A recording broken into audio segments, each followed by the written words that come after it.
Unless you're talking about the bridge and seaport. Even from the seats in the upper decks, you can see the seashore. Tailgate function with the carne asada. Just walk from the tribal building for the Padres, I'm on it. Yeah, cause for the 619, we'll knock you down. Anything for the Brown, put it on the town. Started back rocking the Brown. Ever since we've been knocking them down. Baby said she wanna go to the game. Taught her how to say Padre gang.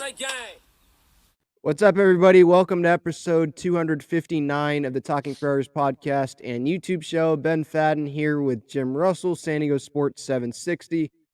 He also hosts John and Jim on that radio station.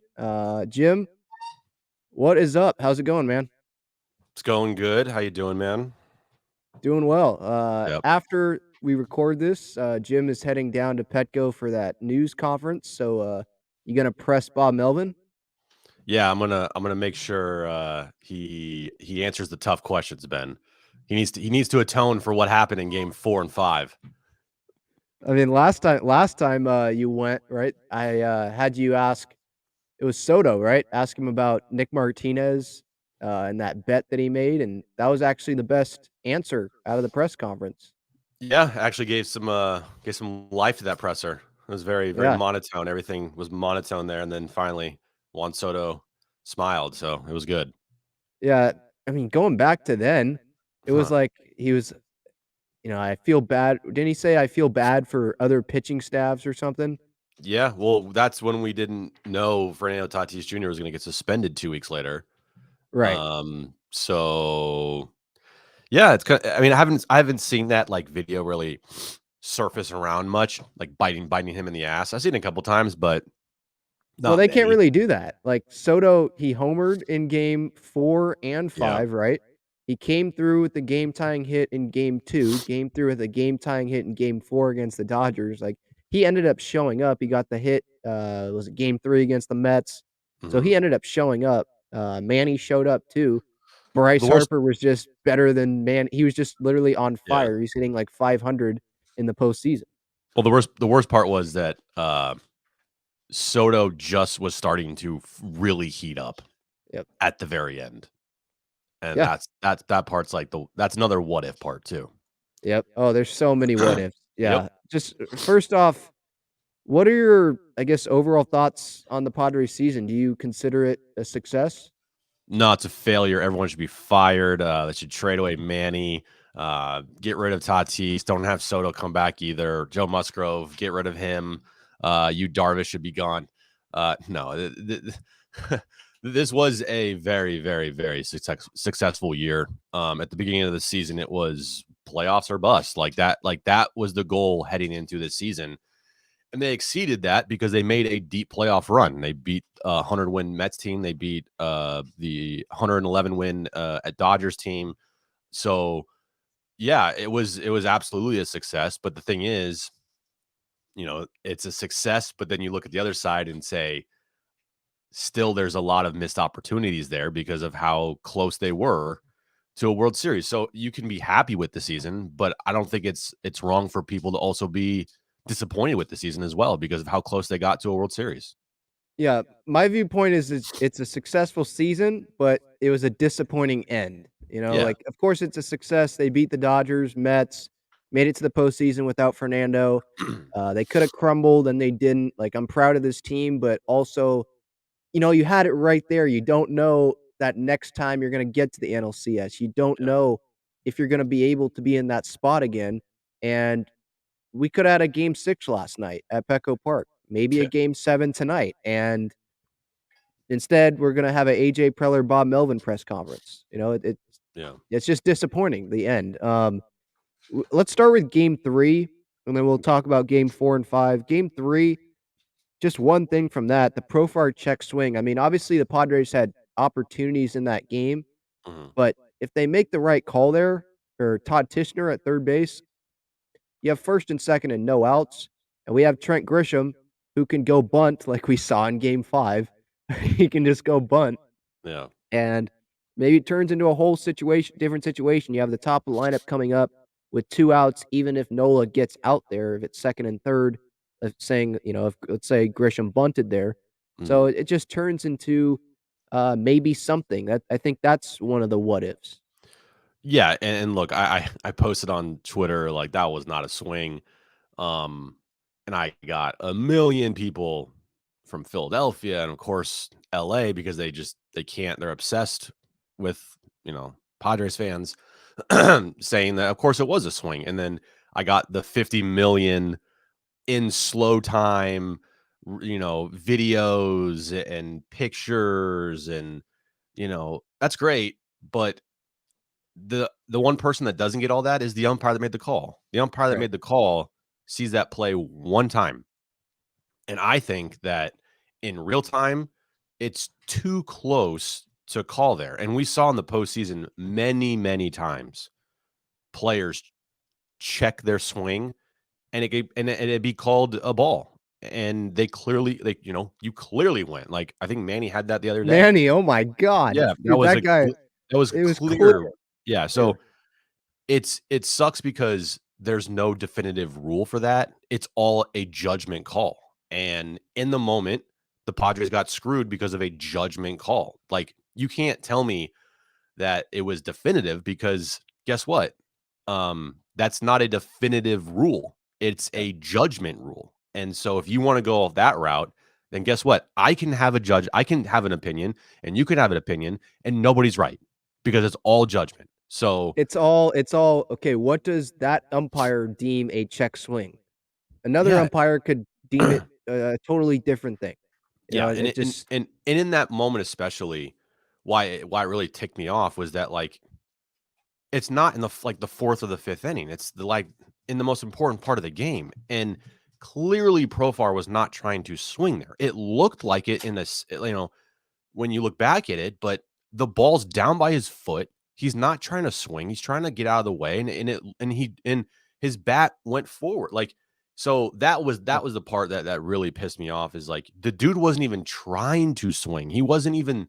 It was a clear. I'm trying to get out of the way of the ball because it's going on my back foot, and then the umpire has to come in and inject himself into the game. And that was, I mean, I didn't see any of the Phillies players, or well, not the players, but the pitcher and the catcher like definitively saying like, oh, he went. Like it was just a real quick, like, hey, can you check real quick? And I guarantee you, if the umpire said he checked his swing, nobody on the Phillies would be freaking out. yeah, Guarantee it. yeah. When you see a player go that off, like Yeah, Profar did on a check swing, Yeah, like it was bad. what usually on check swings, if you're gonna be mad if they call it, but you don't go saying F you 3 times at the umpire. You Yeah, know, in that situation, you don't call that. You knew and that you like, were wrong. look, do they win that game? Who knows, right? Yeah, the Because Phillies they still, came up with more timely hits in that. Gene Segura came up, yeah, boom, but still, first and second, no outs in what was it, a 1-run game or whatever, the 2-run game, two-run whatever it game, yeah. was. Like, that changes things. Top of the order, it just changes it. Another what if is in game 4, if Shamanai is not in that game in the 5th inning, he already Mhm. gives you 1 4th inning. I know you're mad at, like, Clevenger even pitching. I'm Yeah. like, "Okay, well, he worked his butt off. If the trainers are allowing to pitch, he says he feels good. If Bob Melvin thinks he's good to go, if Ruben Niebla thinks he's good to go, okay." He crapped the bed. He sucked. I don't really want him back next year.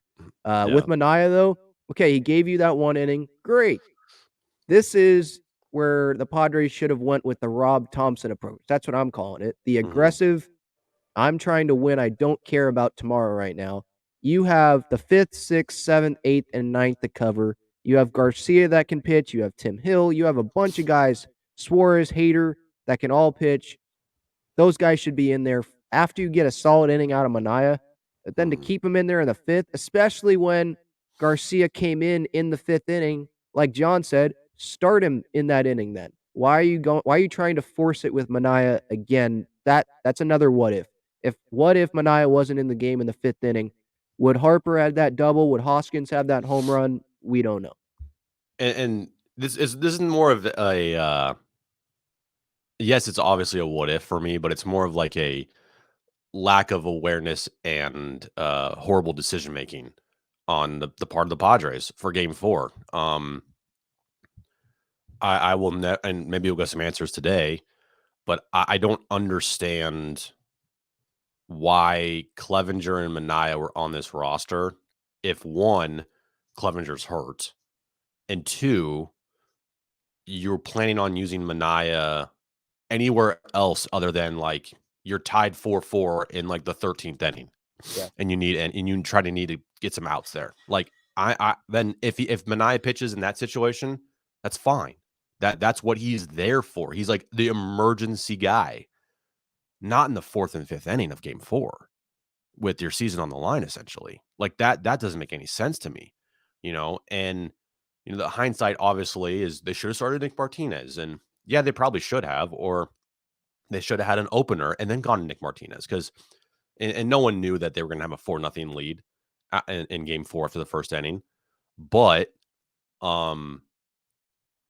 if you had a 4-0 lead after the first inning and you got through the first inning, you know how much different that game is? Like after that first inning, the Phillies are down 4-3. I mean, that 4-run first inning for the Padres meant nothing to them. It was nothing.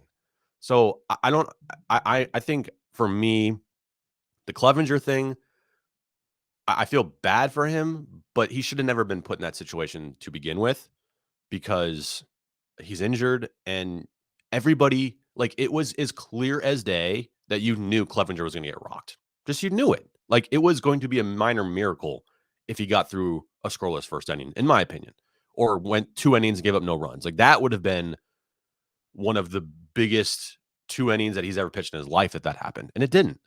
And then the Manaea thing, it goes back to Bob Melvin but just trusting his guys more than situations.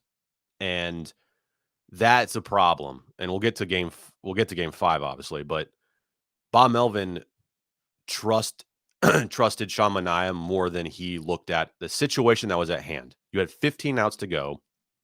Garcia, Suarez, Hader are all fully rested. They've had 2+ days off. Okay. And you decide to try to steal outs with Sean Manaea, it will never make sense to me. And that right there, when Sean Manaea got 6 extra batters, and not only did he give up the lead, it was like boom, boom, boom, boom, boom. I don't care that he was throwing 96. It was a straight 96, and the Phillies destroyed him. So that, to me, the lack of aggressiveness in game 4, and when you finally get a lead in that game, it's back and forth, back and forth. Juan Soto finally has this big, huge home run for your team. It's not just like a game-tying single or a walk, or like it's a huge home run. And you stick with Sean Manaea to try to steal outs. Yeah, that was that stealing, was one. like you say, the stealing outs thing. You have a problem with that. I have a problem with that too. In the postseason, you're up 4-0 in the game. You're up 6-4. You're lucky to have the lead again after choking a 4-0 lead. You get the Soto home run. Okay, that's where you need to put the foot down and say, I trust Luis Garcia more than I trust Sean Manaea. Like, that's the bottom line. I'm going to Luis Garcia here to start the inning. Right. And look, there are multiple things, unfortunately, that Bob Melvin will, and I think should, look back on in the series, and that will stick with him for a long, long time. And hopefully this kind of is like a learning process for him for if this team makes the postseason next year, because this happened way too many times this postseason, way too many times. Game 2 versus the Mets, game 2 versus the Dodgers. The other day with Darvish too, like he leaves his guys in too long instead of he's not reacting. He's reacting to the moment instead of being one step ahead. And that's what you need to do that's what you need to do in the postseason. I think he'll also, like, if he was talking to you right now, he'd probably also say, well, I have trust in my guys. Look, that's just the way it is. And what happened in game 2? That game 2 you just brought up against the Dodgers? Well, did I make the right decision bringing in Robert Suarez and bringing in Hader for multiple innings? Yeah. So how'd that work out? But then what we would say is, okay, well, what happened in game 5 in this series? What happened in game 4 when you didn't bring those guys in? Like, it's great. We'll remember that Dodger series forever. But again, as I talked about earlier, that Phillies NLCS, you don't know when that's going to happen again. You don't know when you're going to reach that point again. Nothing is guaranteed next year. Other teams are going to continue to get better next year. And this was a year where you had an 87 win team against you. Get home field advantage. Yeah. When are you going to get home field advantage in the NLCS again? Yeah, I doubt it, especially like next year. Like the Dodgers are always a really good regular season team. And what John and yeah, go ahead. John always says this, and it's something that makes a lot of sense. If you're willing to bring in Robert Suarez or Luis Garcia in that inning, why not just start with him that inning? Like that's the part that you were just wondering yourself, like, that doesn't make any sense. Is okay, Yu Darvish starts this inning, but you have Luis Garcia ready. Why don't you just start with him that inning? Because guess what? Luis Garcia or Robert Suarez had to get the same amount of outs. Instead, now they're having to get the same amount of outs with runners on base. Like that's the part that you're like, if you're willing to go to that guy in that inning and he's ready to go, why are you trying to tempt fate and leave your guy out there to try and steal outs? Like, that doesn't make I don't understand that. In the regular season, you might that's something that you can justify because it's a long season. In the postseason, that is unjustifiable, and that does not make sense in the postseason to me. Yeah, to many other people. Yeah. Game 5, obviously 3-2. Suarez is in the game to face Bryce Harper. He gives up the single to Realmuto, the batter before, I want to say. I thought he kind of hung that pitch. I personally, I know I got pushback from this, but I personally was fine with Robert Suarez pitching in that game. And call me an idiot, Jim. Go ahead. Call me an idiot right now. You're an idiot. Okay. You're an idiot. Look, Robert Suarez, I think I'm trying to look at it from Bob Melvin's point of view here. When I tried to look at it from Bob Melvin's point of view with the Mania stuff, I couldn't. That was the wrong decision. Looking at it from Melvin, Suarez and Hader, I think they view those two guys on the same level. Same pitchers. One's from the left, one's from the right. If you're going to have Harper up at the plate, okay, you go with the lefty. But if they view those guys as the same level of pitchers, then they probably want Hader to close out the game. He's more comfortable closing games, blah, blah, blah, blah, blah. So they're going with Suarez. They want the final 4 outs, with Hader. Suarez, I know you don't like this argument. I was listening to the show yesterday about the whole double play earlier, and you said, but it's a hard double play. No, if there was no shift, that was a ground ball right to shortstop. Still a rocket. Kind of. He got the pitch down, right? He wanted that pitch down this weekend, and he didn't get the pitch down, right? Bryce Harper had a tremendous at-bat. Props to Bryce Harper. But Robert Suarez hadn't allowed a home run to a lefty all year long. The guy had given up, 1 run in the last 2 months or something? I think they view Suarez and Hader on the same level. It's not like they used Chris Matt. I know he's not on the roster, but they used a lesser reliever in that situation. Suarez and Hader, I think they view them on the same level. And they thought Hader would be better to close out the game. He's more comfortable with that situation. And they got, Harper got out against Suarez earlier in the series. That would be my explanation for that. I think that's a stronger explanation than what Bob Melvin said, just saying that, well, that was just our plan. At least I'm giving you reasons why I think that was, the plan. All right, so let me ask you, where do you think the save was in that game? Was it in the 8th inning versus Bryce Harper? Was it the 9th inning versus their 7th inning? No, I agree. I think the save was then, but again, I think they think that Robert Suarez can get the save in that situation too. They trust him just as much as Josh Hader. And it's not blind trust with like Mania. It's trust based on numbers too. Suarez has been amazing, just like Hader, the last month or so of the season.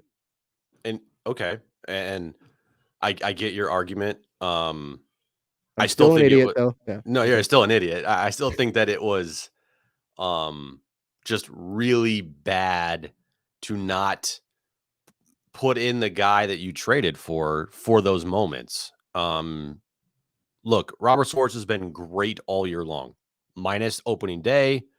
I don't blame him at all for that Harper home run. I think that he threw his best fastball and Harper hit it, and you tip your cap. I don't blame him one bit at all for that moment. But let's be real here. Robert Suarez is a 31-year-old rookie. Don't use the rookie thing. That's Yes. How many no. times has he It's pitched in the not about the postseason rookie thing. It's in not about those? him being a rookie. It's not. It's I'm not. saying that who has more experience in those situations? It's not about experience. It's about how they're pitching right then and there. How about Okay, Eric and then Hosmer with the experience stuff? How'd that okay, work out? and Okay, it's not okay, about experience. It's about if you're how are they saying right now? How are they playing right now? if you're okay, and if you're saying that that's about how they're doing right now, who's the guy that had 8 straight strikeouts in the postseason has given up a run in over a Who's month? the guy that got Bryce Harper out earlier in the series with the pitch down, and they tried to go with that same game plan, and it didn't. He missed his spot. Okay, Well, okay, that's great. I rather have a guy like here's the thing I said the other day too. It might just be one at bat, yeah, but as good as Harper is, and Harper is right now the best hitter in baseball. He's the reigning MVP. He's amazing. You don't think that Harper was thinking to himself, all right, I saw him in game 2 and I know what to expect. mm-hmm. Yeah, definitely. That's how many times has he faced how many times did he face Josh Hader in his career? Once in 2017. If I don't understand the Padres how Bob Melvin didn't have foresight in that situation to look at it and say, all right, Bryce Harper's at the plate. We have no outs here. Yes, we have 6 outs left, but we can't worry about the other 3 outs in the 9th inning right now. We have to worry about who is at the plate. And in that situation, Bob Melvin worried more about outs than he did about the player that was at the plate. He viewed Bryce Harper as, obviously, I'm sure they viewed Bryce Harper as like the best player in the game right now at that moment. But he did not view Bryce Harper as oh my God, this is the save situation in the game. And if we do not get Bryce Harper out here, then we're probably going to lose this game. And if we don't pitch our best guy against Bryce Harper, which is the guy you traded for in Josh Hader, then why do we even have him? Why do you even have Josh Hader if you're not going to use him in the 8th inning of a 1-run game in an elimination game on the road? I'm fine if Josh Hader gives up the home run to Bryce Harper there. Do you think anybody today or yesterday is like, shit, they should have left in Robert Suarez? No. But I also think that the Padres are saying the same thing with this. Like, okay, we put Robert Suarez out there, and he gave up the home run. We have the same trust in Suarez as we do in Hader. I truly think they trust those two the exact same amount. And you're right. They might trust those guys And more I'll than add to anybody in this. the bullpen. I'll add this. I agree. I think it's a bad look that Josh Hader did not pitch at all in Philadelphia. That can't happen. But I think in that situation, they just wanted to stick with that plan that they had. And Bob Melvin all year, confidence, right? Confidence in his players. It's not like Mania was in there. Again, I just think that they trust Suarez on the same level, the same amount as Hader at that point. And yeah, we're going to have that same what if. We're going to have that for years. If the Padres don't make it next year or they don't make it, for the next decade, we're going to have that what if. Yeah, But I just view it still as like, Bob Melvin postgame said their plan was to try and get Suarez through the 8th or at least get 2 outs, and then you have 4 out save for Josh Hader. I understand that, but that's just not as simple as that. And right. and it's not about like the fact that Bob Melvin just automatically slated Josh Hader for 4 outs in the last 4 outs of the game. Sometimes those 4 outs, well, yes, the last 3 outs of the game are predominantly the hardest. In the postseason, it's not about that. It's about when do you need to have the save there. And we talked about Rob Thompson. You look at his bullpen yesterday. He pitched Sir Anthony Dominguez, Alvarado, and they didn't even touch the 9th inning. You know who touched the 9th inning? David Robertson. And you know who closed the game? Ranger Suarez. So you can't tell me that you have to have your closer in the 9th inning in the postseason because you don't. And that was Bob Melvin's fault, that he was going more by roles than situations. And that bit him in the ass hard.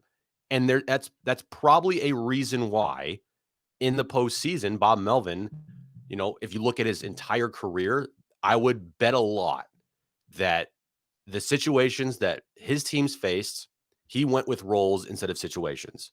And I would bet a lot of times in his past, it's bit him in the ass just like it has this year. And that was his fault. He went with roles over situation. And the situation there did not call for just you gotta just leave your guy out there. You have your closer in the bullpen, the guy you traded for these moments, and you never used him. Yeah, I think that's a good question actually for today, to be honest. Like, was the front office impacting that decision, or was that solely a Bob Melvin decision, or did Ruben Niebla think that this is what was right? Like, who is gonna? I know he's probably gonna take the blame for it, but if you had like a lie detector test, who actually made that decision? I'd be Well, curious. I would bet, that they talk obviously before the game about situations and everything like that. But at the end of the day, it's Bob Melvin who makes the decision. You're not seeing AJ Preller. He's not calling down to the dugout to tell them to do this. He's not sending a text message to Bob Melvin. Like it is Bob Melvin's call in that situation to what he wants to do. He has all the information that the front office and the analytics department and Preller and whoever else gives him about situations. But in that moment, Bob Melvin stuck with Robert Suarez, and he did it, and it bit him in the ass. And we will never know what would have happened if he ended up going to Josh Hader instead. Right. Grisham's bunt there with one out was first and Stupid. second. So you thought it was stupid. I'm on the other side again. I mean, Grisham, like, I know he has the power potential, but the guy hadn't had a hit in the series. You get a contact guy up next in Nola who can, as we saw earlier in the series, come through with a single to give you the lead. I thought that was, it was a productive out. I know you're not trying to get out, obviously, in that situation. He wasn't trying to get out, I guess, according to him and Bob Melvin. He just didn't get the bunt down enough to first base. He would have easily been safe, and we would have thought that was brilliant. I don't know. Give me your thoughts more on Grish. Well, yeah, if he executed that bunt and he got it down into bases loaded with one out, then yeah, it's great. But the thought process behind that does not add up and make sense to me, because not only do you have to get a perfect bunt down, right? You're bunting against a Gold Glove caliber pitcher on the mound. Okay. The odds of all of that working, you laying the bunt down, you getting to first base, everything. It wasn't even close. He was out by like 10 feet. All right. Right. The odds of all that working are so slim and don't even compare to if you swing away. If he strikes out, he strikes out. Okay. But the fact that, and then if Austin Noel gets a hit, then guess what? It's a tie game. So and I know it's like, oh, well, if Austin Noel got a hit after Trent Grisham's bunt, then the Padres have the lead. Look, I think, going up to the plate there, while the odds of Trent Grisham doing anything in that moment were very slim, I think Exactly. just giving yourself up there for that bunt To and put the go-ahead run on second. yeah, but it's another out too. Yeah. I'm not giving up outs in Game 5 of the NLCS and elimination game in the 9th inning. Yeah. But, I mean, his earlier at-bats, he was kind of giving away outs too. I do think that that was on Trent Grisham there. And after the game, there's no chance in hell I believe Bob Melvin called for that, and I think he protected his player there, and saying that Trent Grisham came up to him and talked about it. I don't think that's the case at all. I think that was all on Trent Grisham to try to get a hit, and I think Bob Melvin, who is an amazing players manager, took the bullet for Trent Grisham. Because look, you talked. I mean, I just don't understand the bunt at all. And I think Bob Melvin took the bullet there for Grisham 100%. it wasn't just Grisham, in the NLCS that struggled. It was 7, 8, 9. I mean, they went 5 for 55. Yeah, it's not good. In the NLCS. Kim went 3 for 17. Yeah. It makes me that ask. series. It's another what if. What if Fernando was here? Yeah, I think that what if is to a lesser extent because they got to the NLCS without Fernando Tatis Jr. It wasn't like they got there and then all of a sudden Fernando Tatis Jr. got hurt and he missed the NLCS. So that what if, it's still there, but I don't think it's as prominent as why didn't you use Josh Hader in the 8th inning? Yeah. Why did you keep Sean Manaea out there in the 5th? Why was Trent Grisham bunting? All those situations, I think are way bigger than the Tatis thing because Tatis was never there. If he was there, it'd be totally different, but he never was. So it's a what if, but it's not a huge what if for me. Right. I was going to ask you about Grisham and his future, but we can talk about that later. Let's revisit your predictions. So Oh, God. this was, I believe, April 5th when you were on the show. And we made some predictions, over-unders, win total, Snell innings, Manny WAR, home runs from a couple guys, few guys, games for Tatis. So we'll do this quick. You had under 89.5 wins, so you were right there, pretty much right there, regular season. I thought 85 at the beginning of the year. Now, obviously, that changes because they got Juan Soto, but I thought the beginning of the year, like 85, 86 wins was it. Mm-hmm. And then you had under 120.5 innings for Snell. He was wrong, or you were wrong there. I think he went 125 innings or something in the regular season. I was pleasantly surprised by Snell being able to stay healthy this season. He didn't really have injuries. Yeah, and that's another thing too. That's like, is when are you going to have your top 3 guys, Musgrove, Darvish, and Snell, be all healthy and pitching well in and the postseason? Bullpen healthy and pitching well like they did this year. I mean, you take away Sean Manaea and Mike Clevenger in this series. They allowed Clevenger and Manaea. They allowed 7 runs. 8 runs. How many did the Phillies score this series?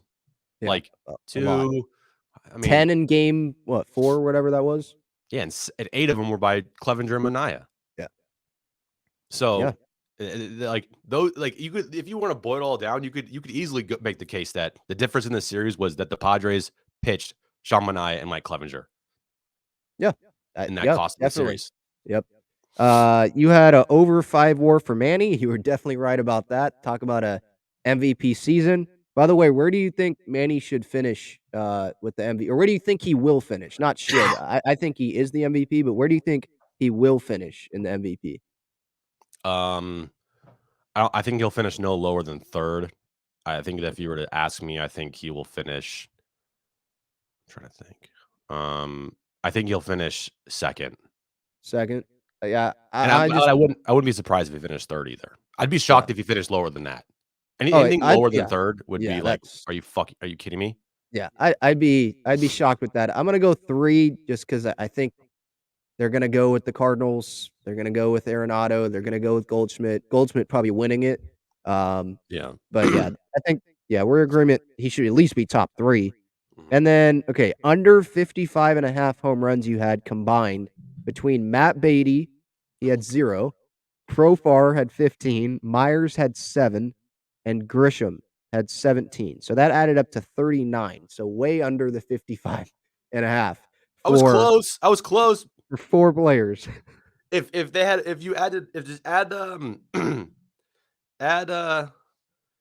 Trent Grisham or add put Soto in there instead of Beatty. Well, if you put Soto instead of Beatty, it still would have been under that. Yeah. Who would it be then? Jake Cronenworth. But that's outfield. Yeah. I just went with outfielders. Yeah. Yeah. I don't think their outfield combined had over 55 home runs this year. Yeah. I mean, the Zokar and Brandon Dixon for a couple games and Nomar Mazara and Trace Thompson. Yeah, they didn't do anything. Yeah. Okay. Under 80.5 games for Tatis. You were definitely right on that.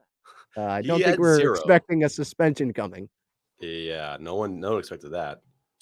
Yeah. Wow. Some predictions, 6, that just tells you what 6 months can do. Holy cow. I know. All right. Well, this was fun. Thank you so much, Jim, for joining the show. I'll have you Yeah. back on maybe sometime soon. This has been episode 259 of the Talking Friars podcast and YouTube show brought to you by Gaglione Bros.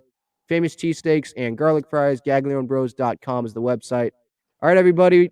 Back with more off-season content soon, and see you later.